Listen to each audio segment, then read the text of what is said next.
Hello, and welcome to A Time to Think and a Moment to Pray. This is a program that helps you discover meaningful living through critical thinking. So let's get started with today's host, Nico.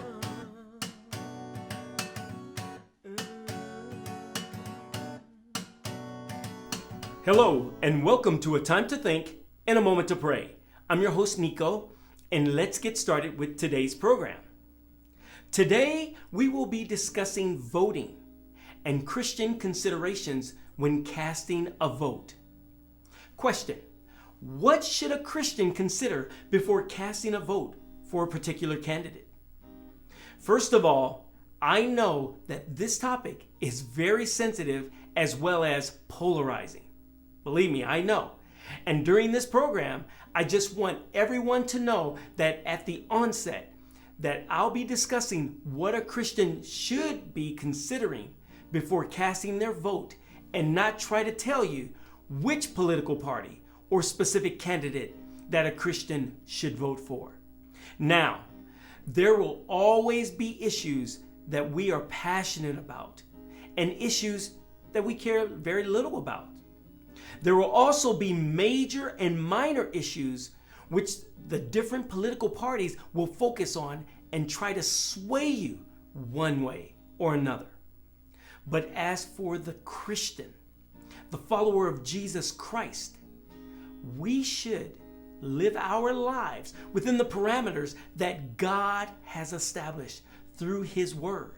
And so, the Word of God must be our guide in our decision making, even in the political arena, so as to uphold the God-ordained foundational pillars of humanity and discerning what issues are non-negotiable for the believer.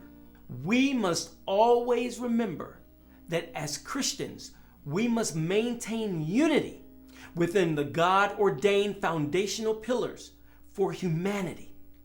And I believe the Word of God provides 5 foundational pillars that we must consider before we cast a vote for a leader to represent us. We must also remember that in the non-essentials, within the God-ordained pillars, we can have liberty and thus support a position based upon one's conviction and passions. Let's now look at the 5 ordained, non-negotiable foundational pillars within humanity. This first foundational pillar would be that of humanity itself. In Genesis chapter 1, verse 26 through 27, the Bible teaches us that God created mankind, humanity, in His own image and in His likeness. And He made mankind, humanity, male and female. Mankind consists of male and female, and it's not because I say so, but it's because God has ordained it to be so. This first pillar is a non-negotiable, and as a Christian, we cannot agree with society in attempting to tear down this foundational pillar that God has established. We cannot or support others that redefine genders to suit our pleasures. We just can't do it as Christians. It is not permissible for the Christian to add or subtract genders. And therefore, the Christian must agree with the Word of God in keeping with there being only 2 sexes, male and female. The second foundational pillar is marriage. In Genesis chapter 2, verse 24 through 25, God communicates clearly that a man shall leave his mother and father and cling to his wife, and the two shall become one.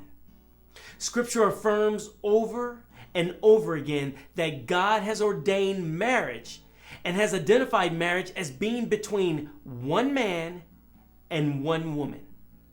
A marriage between one man and one woman is non-negotiable because it's God ordained. It's a God ordained foundational pillar for humanity. There are numerous supporting scriptures throughout the Bible, but here are a few. Now, if we look at Colossians chapter 3, verse 19, we see that it's focusing on that foundational pillar. We look at 1 Peter chapter 3, verse 7, Ephesians chapter 5, verse 25 through 29, Malachi chapter 2, verse 16. We see that as well. Now, these scriptures, they deal specifically with instructing the husband on treating his wife within the context of marriage.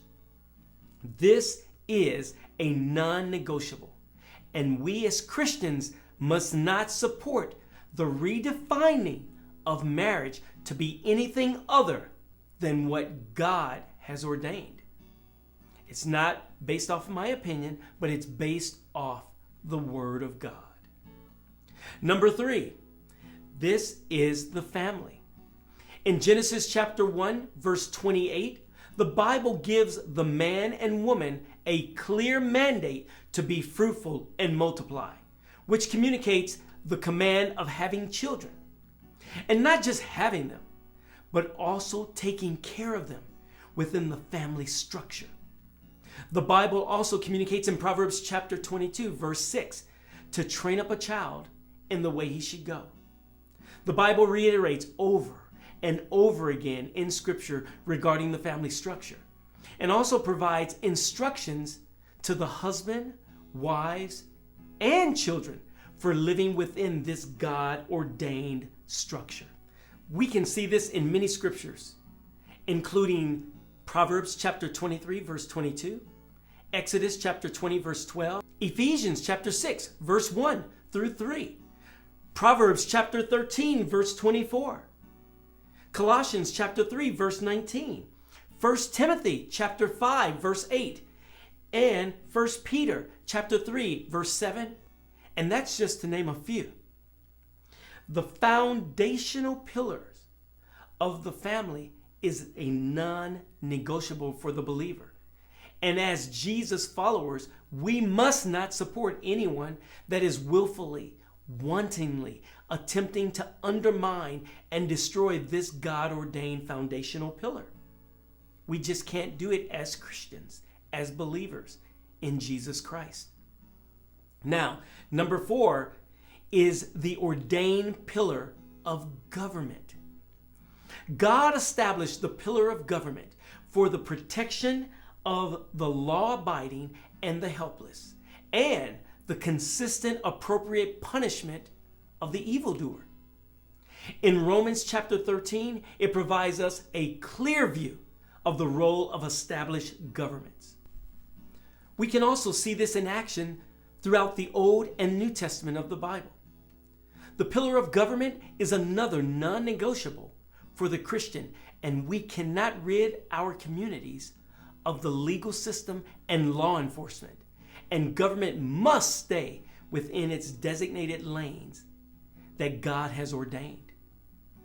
The 5th and final God-ordained foundational pillar is the pillar of absolutes, woven into the fabric of human existence and experience. The law of nature and of nature's God communicate the fact that truth is mutually exclusive, and that God has woven into the fabric of human existence absolutes, which supports truth, conscience, morality, and meaning. The way we determine what is right and what is wrong, and the way we determine what is moral and what is immoral, stems from the pillar of God's absolutes. Throughout all of Scripture, from Genesis chapter 1, from in the beginning, God created the heavens and the earth, all the way to Revelation chapter 22, verse 21, the grace of the Lord Jesus be with you, amen.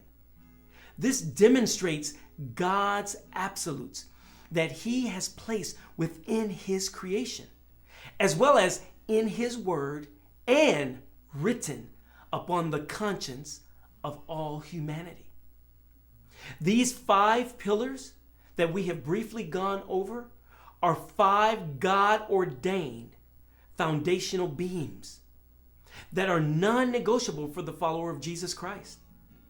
And when we vote as a Christian, if a candidate or his party affiliation is actively pursuing the destruction of these pillars, then we as Christians are called as followers of Jesus Christ to reject that candidate. For we are not called to help tear down the God-ordained foundational pillars of humanity, but rather to promote them through the gospel of Jesus Christ.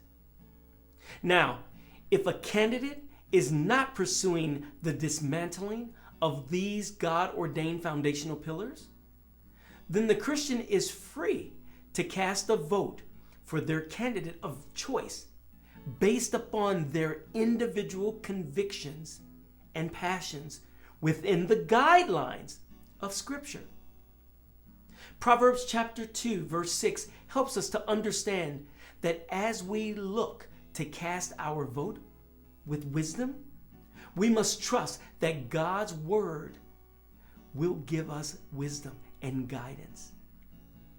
Also, Proverbs chapter 3, verse 5 through 6 helps us to understand that as we look to cast our vote in maintaining the foundational scriptures of God, we must also trust God, knowing that He is in control. God is in control. 1 Corinthians chapter 10, verse 31, it lets us know that when we vote, we should be voting to the glory of God and not our own agenda. 2 Corinthians chapter 6, verse 14 helps us to understand we as Christians should not partner with others that are dismantling God's foundational scriptures or pillars from the context of an unbeliever. We shouldn't. We shouldn't be unequally yoked. Philippians chapter 4, verse 8 helps us to understand that we should be voting to promote truth and not just our personal priorities. Proverbs chapter 18, verse 13 helps us to understand that we should hear everyone out and be quick to listen and slow to speak before casting our vote. Proverbs chapter 18, verse 17 helps us to understand that the Christian should not be swayed by soundbite politics. Proverbs chapter 19, verse 2 helps us to understand that not to be quick to write a candidate off based on party affiliation and their personalities, but rather find out the truth about that person's position on God's 5 ordained foundational pillars. Now, voting is a wonderful privilege and honor, and for the citizen to have this opportunity is a wonderful thing, which should not be minimized and taken for granted. No candidate is perfect, and no party is perfect. However, as Christians exercise their right to vote, it is imperative that we exercise this right within the parameters that God has established.